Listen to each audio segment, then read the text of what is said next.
Hello, hello, hello, and welcome to another episode of Is My Aura on Straight?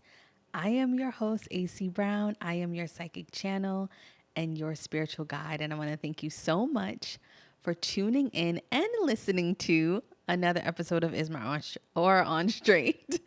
Now, you're going to have to bear with me because as you all are listening, I am also filming this episode. So you can now officially catch Is My Aura on Straight on my YouTube channel and here on wherever you listen to podcasts. So it is up to you.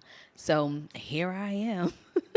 And I am doing video with this. So the difference is for me, you're going to see me look at my notes. If my phone rings and I have to use the bathroom or something, there will be none of that because that's usually what happens when I'm recording the episode is I take breaks or if something happens, I pause, whatever. But you're not going to see that now.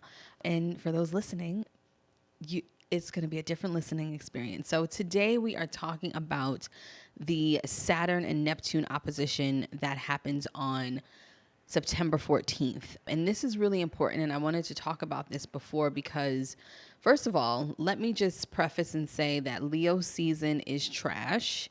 It's been trash. It's always going to be trash. I don't know why Leo season, and I'm trying to figure it out. For me, I know based off of my chart and how things are, why Leo season is completely it just feels very heavy. I'm not sure about you all, but Leo season for me has felt extremely kind of, I don't want to say negative or defeating. It just feels kind of bleak, meaning that sometimes the energies of Leo season kind of make me feel kind of hopeless, very emotional, very unmotivated to do things. And so talking to a lot of friends of mine, they agree Leo season is kind of weird. And also talking to my therapist, she was like, yeah, Leo season is just a mess. So I notice a difference when it goes from Leo season to Virgo season. It's very, very different. It feels very different. The energy is very different in Virgo season. So I appreciate Virgo season, probably because Virgo rules my 10th house. So that's when I feel really good to work and to do things. And I feel very like positive about just my business and all of that stuff. So take a look at where Leo rules, what house it rules in astrology for you, and then where Virgo rules, and see that change and see if you can kind of relate to that. So, anywho, we are talking about September 14th event, which is the Sun and Neptune opposition. And so this opposition is really interesting. It happens every year. And so, but this year it is, you know, there's Virgo Sun and then Neptune, which is retrograde in Pisces. And then they have this thing, it's called like destiny nodes or nodes of destiny or something, but it's pretty much where Gemini and Sagittarius fall on an axis or something like that. And so it happens around the 14th. And what happens is that it's because there is a lot of like friction and confusion between mutable planets. So you have Gemini, Virgo, you have Pisces and Sagittarius, and they're all like crossing each other, called like a major cross or a grand cross or something of that nature. And so when these signs that are in the same modality kind of happen, they each want something different. So that's why it gets kind of tense, it gets kind of crazy, because if you look at these signs, you got Gemini, Virgo, Pisces, Sagittarius, they all have a different agenda. And then with Neptune being in retrograde in Pisces, that's just something that we just don't know how to handle sometimes. Because when you think about Gemini is very intellectual, wants to communicate, is the communicator. Then you think about Sagittarius, which is sort of like a philosopher, a venturer kind of energy. Then you have Virgo, which thinks a lot and wants things perfect and in order, and we have to do it right. And then you have Pisces, which is a big dreamer. So all of these signs want something different, and they're all kind of meeting up at the same time, which is very challenging, and it will feel very challenging for us. So because the sun is about our egos, it's our innermost self, it's the basic B of us, as I like to say. Since the sun is our ego, the sun in Virgo is going to be about the practicality and step by step of obtaining goals, desires, all of those things. So when you look at Neptune, Neptune is more like, I mean, girl, I guess like that's literally Neptune's placement, especially in Pisces. I'm a Pisces, the one of the words that are associated with us sometimes are being aloof. That's everybody's, oh, they're aloof and, dreamy and all of that stuff. But in Neptune, which is true in retrograde, it's almost like we don't have a foundation to hold on to. It's very hard to grasp reality with Neptune, with Pisces. Neptune is ruled by Pisces. So it is very just challenging for it to like hold on to something solid. So you'll get lost in your feelings, lost in your emotions, lost in what you're trying to do. It's going to be very confusing to the goals and the dreams and the desires that you do have, especially for the rest of the year. So when they're in opposition like that, it's going to be creative, but it's also going to be like, well, can you do this or nah? So it's got, it's that energy of like, okay, we have a goal. We want to be creative. We want to bring this kind of energy to us. And then it's also going to be like, but girl or guy, can you really do this? Are you sure? Do you have what it takes? It's that type of energy. So when we talk about the opposition and bringing confusion, the how I look at it, especially with Neptune retrograde in Pisces, it's always good to have a plan. So when things do get out of control, when they do get like off, that you can look at something and say, this is what we're doing. Because it's going to feel like sometimes that the ground or the world is like, I don't want to say being pulled from under you, but it's just not going to feel as solid and secure as you would like it to when it comes to your dreams, your goals, the decisions that you want to make creatively, whether that's career, business, or anything. Could even be just you wanting to, drink more water during the day, or you want to pay off debt, or you have goals to travel, whatever it is. It's just not going to feel like you are energetically supported. So it's almost like Neptune retrograde in Pisces is like the friend who like believes in you and who wants to see you do well. But when it's time to come to like your store or to the farmer's market and buy one of your products, they forget because they were like just living it up. Like that's how I like to explain it.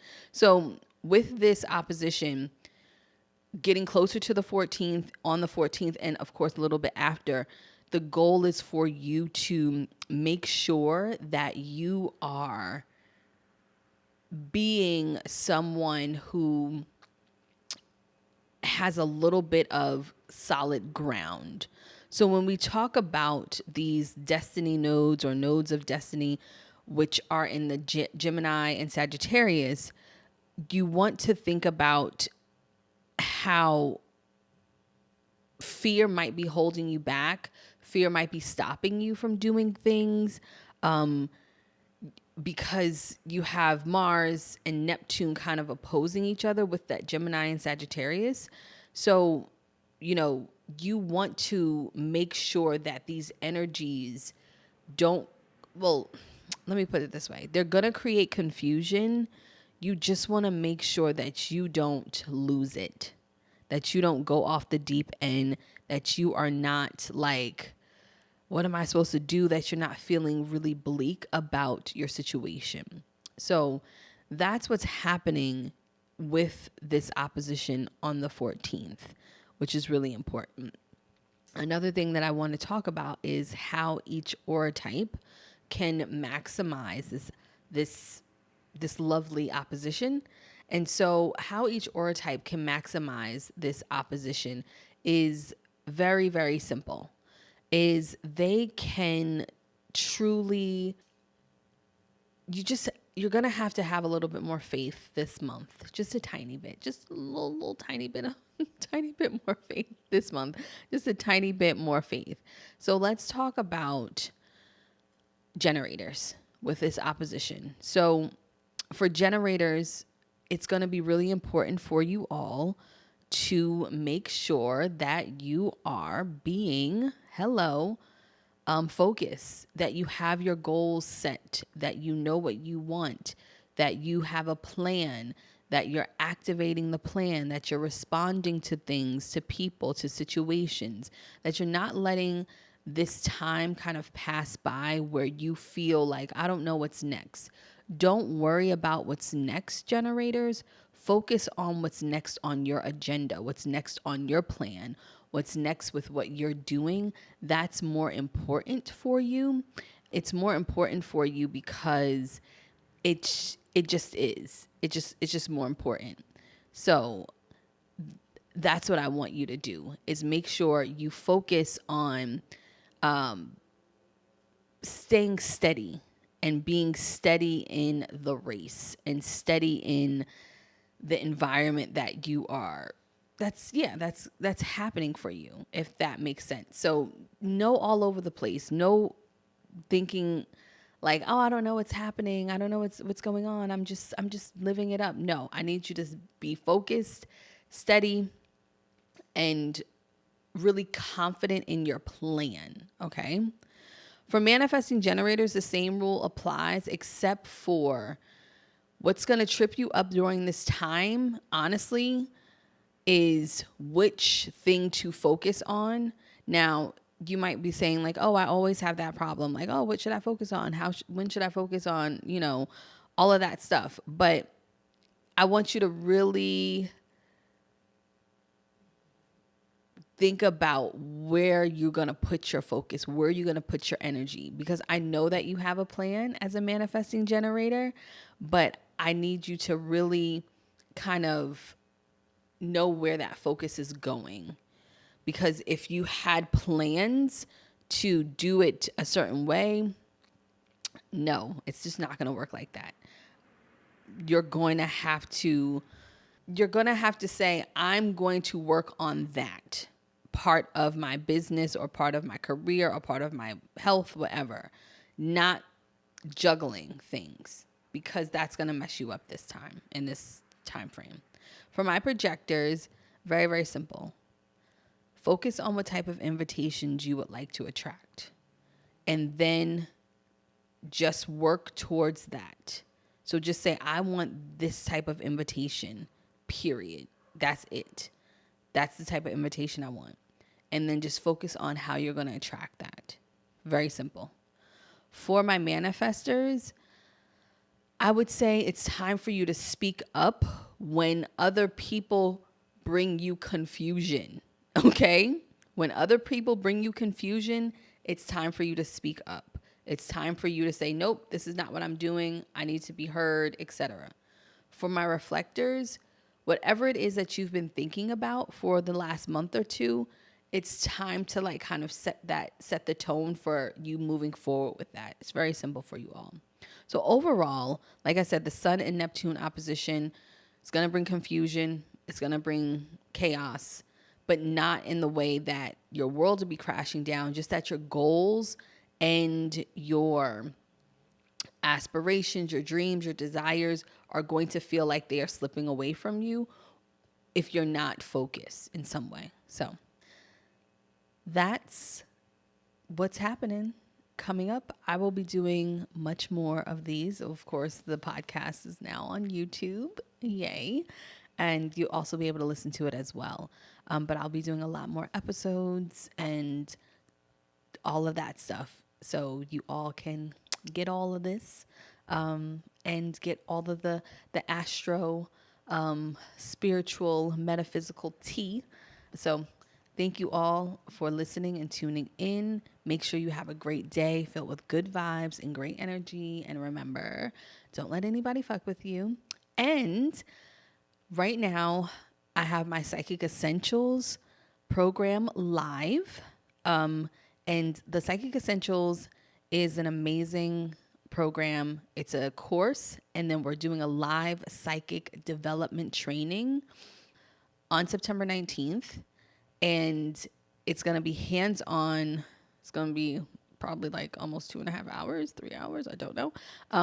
And we will go through everything in the course as well as do hands-on psychic development, so you can walk away with a strategy, with a plan on how to use your psychic talents, what they are, to pinpoint them, how to embody them, all of that. So make sure you go to my website, take the divine talent quiz to find out what your dominant talent is, and then join the program so you can attend the live. It's going to be amazing. So I will see you all soon. Bye bye.